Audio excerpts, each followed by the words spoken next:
গল্প পিয়নের আসরে সবাইকে স্বাগত জানিয়ে শুরু করছি আজকের গল্পের আসর।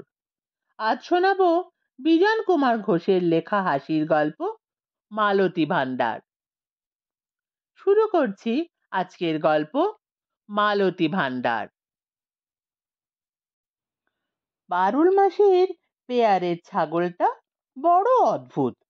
সকাল বিকেল দুটি বড় পেয়ালা চা চাই, না হলে মাথা ধরবে। একেই বলে নেশা।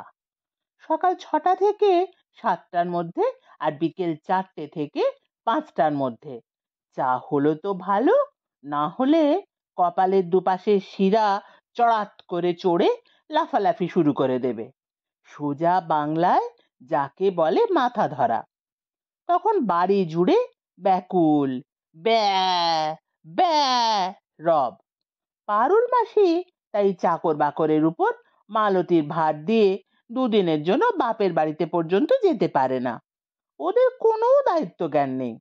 শেষকালে অবলা জীবটা কষ্ট পাবে। হ্যাঁ, ছাগলটার নাম মালতী। স্বভাব চরিত্র ঠিক মানুষের মতো, বুদ্ধি শুদ্ধি আচারও তাই। খালি পেটে খেলে কলিক পেন হয়, সেজন্য চায়ের সঙ্গে চাই 2খানা থিন অ্যারারুট বিস্কুট। পারুল মাসিরা দামি চা খায়। মালতীর জন্যও কেটলিতে একই দামের পাতা ফেলতে হবে। একটি নয়া পয়সা কম হলে চলবে না। মালতী ঠোনা মেরে কাপ উল্টে ফেলে দেবে। পারুল মাসিরা বেজায় বড় লোক। পাড়ার সব চাইতে বড় বাড়িটাই তাদের। মেশো একটা নামী কোম্পানির ম্যানেজিং ডিরেক্টর। বাড়িতে কোনো ছেলেপুলে নেই, এমনকি কুকুরও নেই। পারুল মাসিরা মোটরে চড়ে কোথাও বেড়াতে গেলে মালতী জানলা দিয়ে অ্যালসেশিয়ান স্টাইলে মুখ বাড়িয়ে থাকে। খাওয়া দাওয়া, হ্যাঁ, তাও মানুষেরই মতো। ভাত ডাল তরকারি শুক্তো ছানার ডালনা বেগুন ভাজা ডাঁটা চচ্চড়ি শেষ পাতে দই, এইসব। ঘোরতর নিরামিষাশী। তবে জাতীয় খাবার না খেলে শরীর খারাপ হবে, তাই দিনান্তে একবারই শুধু রসগোল্লার রসে কচি ঘাস মেখে সন্দেশ দিয়ে খুঁটে খুঁটে খায়। পাড়ার ছোট ছেলে মেয়েরা নাম ধরে ডাকলে মাসি চটে যায়, বলে, এ কি ডাকাচ্ছি রে? মালতী তোদের চেয়ে বয়সে বড়, কেন দিদি ডাকতে লজ্জা করে? দোতলার দক্ষিণ খোলা ঘরখানা মালতীর। খাট আছে, রেগুলার বিছানা পাতা হয়, মাথার ওপর ফ্যান। মশার জ্বালায় অস্থির হতে হয় না। নাইলনের মশারি আছে। মালতী আবার গরম একদম সহ্য করতে পারে না। লোডশেডিং এর সময় ভারী কষ্ট হয়, তাই ঘন ঘন ব্যা ব্যা শুরু হয়ে যায়। তা এই নিয়ে দুটো পুরনো চাকর জবাব দিয়ে গেছে। ওদের বক্তব্য, মানুষ হয়ে কিছুতেই একটা ছাগলকে পাখার বাতাস করতে পারবো না, মাফ করুন। কেন কেন পারবে না শুনি? পারুল মাসি সাফ কথা, মাইনে বাড়িয়ে দেব, লোডশেডিং ভাতাও পাবে। যতই দিন ও কাজ করতে পারবো না। তবে বিদেয় হও। প্রথমে গোবর্ধন, তারপর বিষ্ণুপদ গোলাপ ফুল আঁকা টিনের বাক্স গুছিয়ে চলে গেল।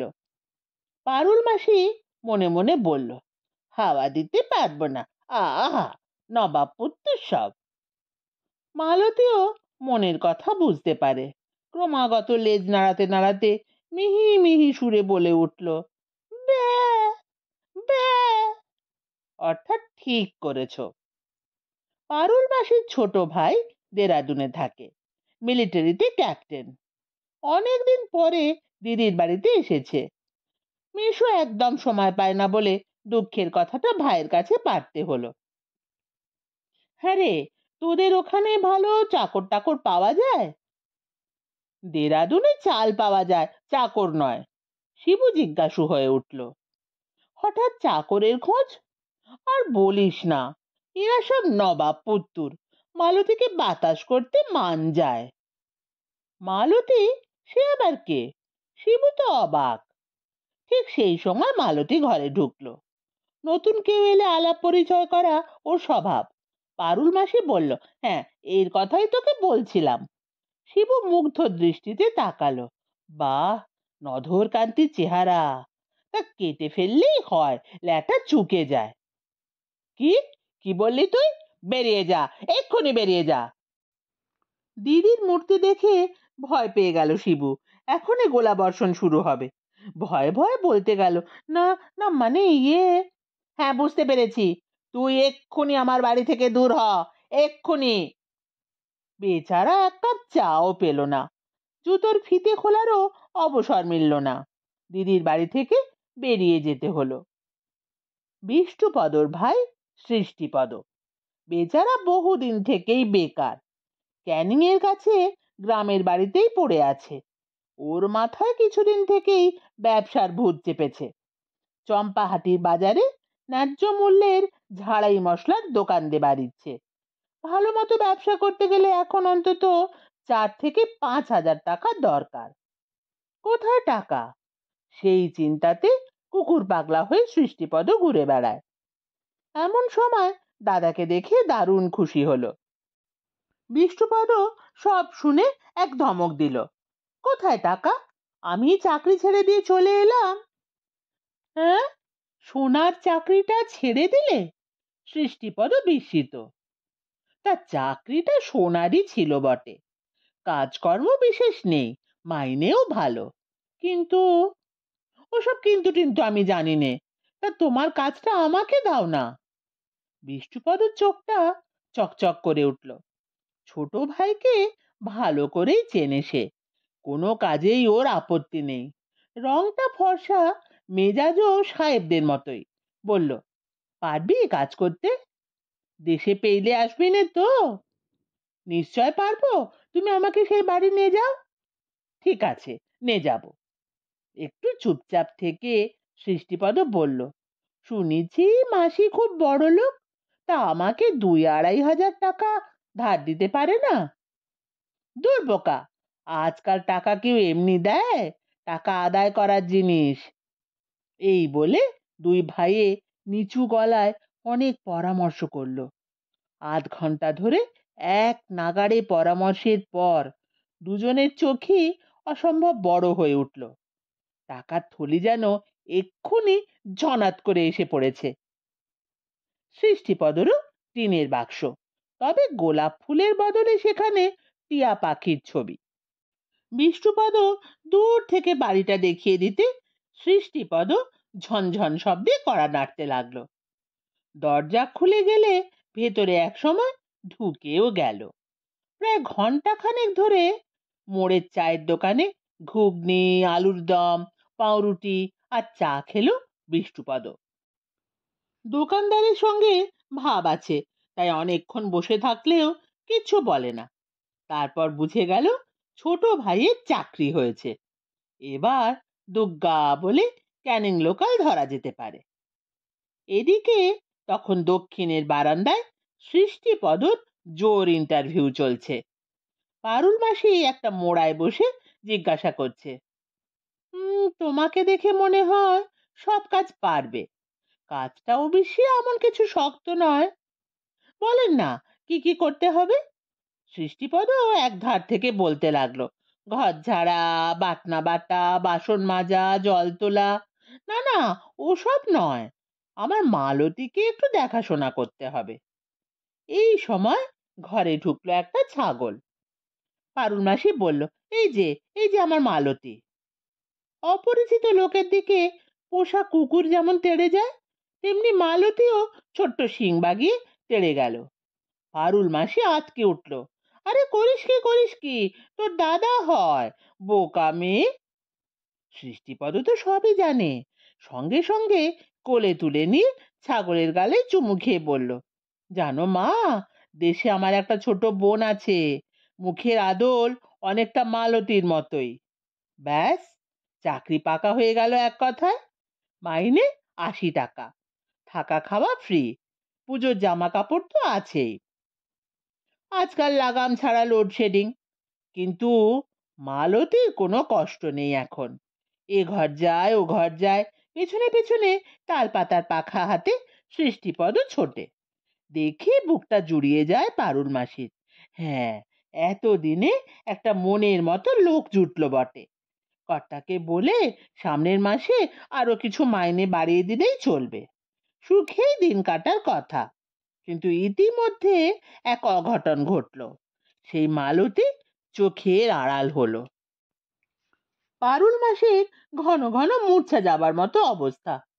সদর দরজা অবশ্য সকালে কিছু সময়ের জন্য খোলা ছিল, কিন্তু তাই বলে সৃষ্টিপদর কোনো দোষ নেই। ও তো তখন বাজারে। যথারীতি ডায়েরি হলো, পুলিশ এলো। সৃষ্টিপদর হাউমাউ কান্না দেখে দারোগা বাবু বুঝলেন এ বেচারাকে সন্দেহ করে লাভ নেই। ছাগল চুরি করার পর কিছুতেই এ বাড়িতে থাকতো না, এটা নিশ্চয়ই পাড়ার বখাটে ছেলেদের কাজ। নধরকান্তির চেহারা যখন, তখন নির্ঘাত পেটে চালান করে দিয়েছে। এদের অসাধ্য বলে কিছু নেই। তবু বড় লোকের বাড়ির ছাগল বলে কথা, সমাজে এদের দারুণ প্রভাব। মন্ত্রীদের সঙ্গে পর্যন্ত ওঠা বসা। চা প্লেট ভর্তি জল খাবার খেয়ে দারোগা মশাই অভয় দিলেন, কিচ্ছু ভাববেন না, 7 দিনের মধ্যে ছাগল চোরকে হাজির করবই।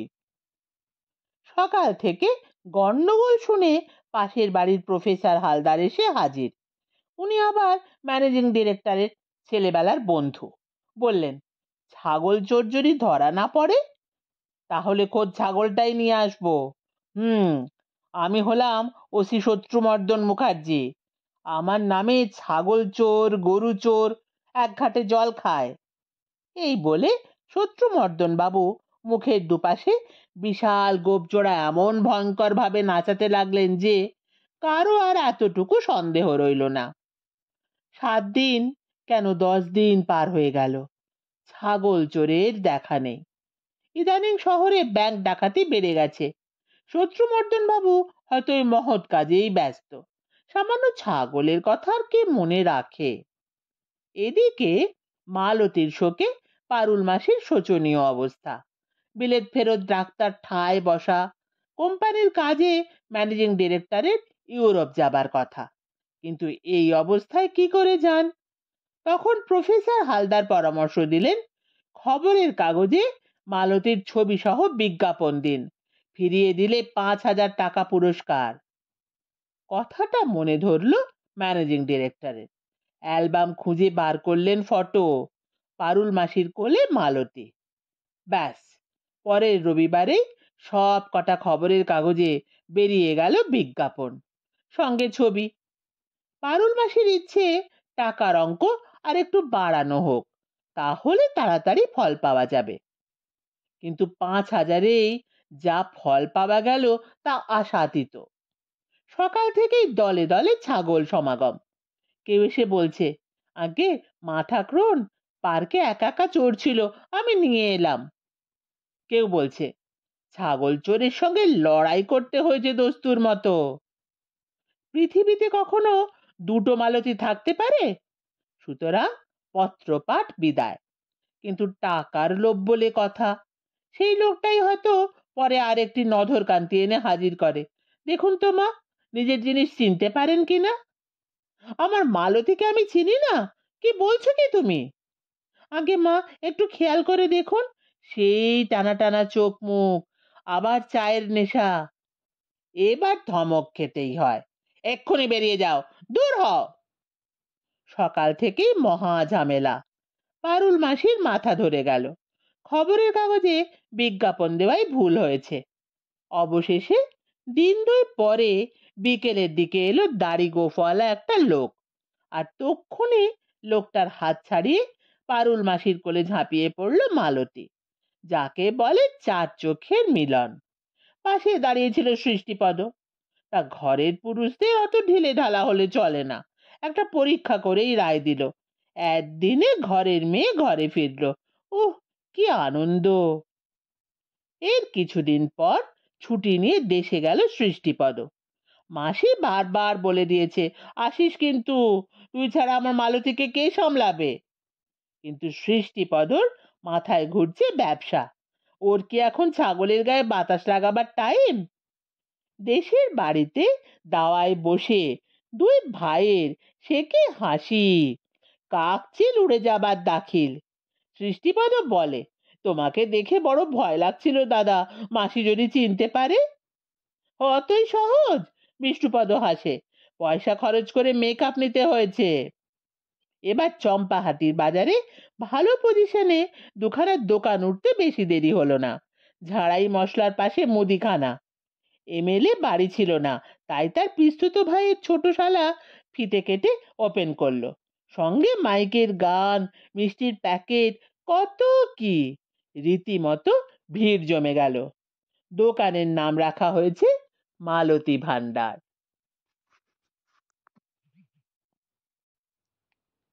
শুনছিলেন বিজন কুমার ঘোষের লেখা হাসির গল্প মালতী ভান্ডার। কেমন লাগলো কমেন্ট করে জানাবেন। ফিরে আসছি আবার কোনো নতুন গল্প নিয়ে।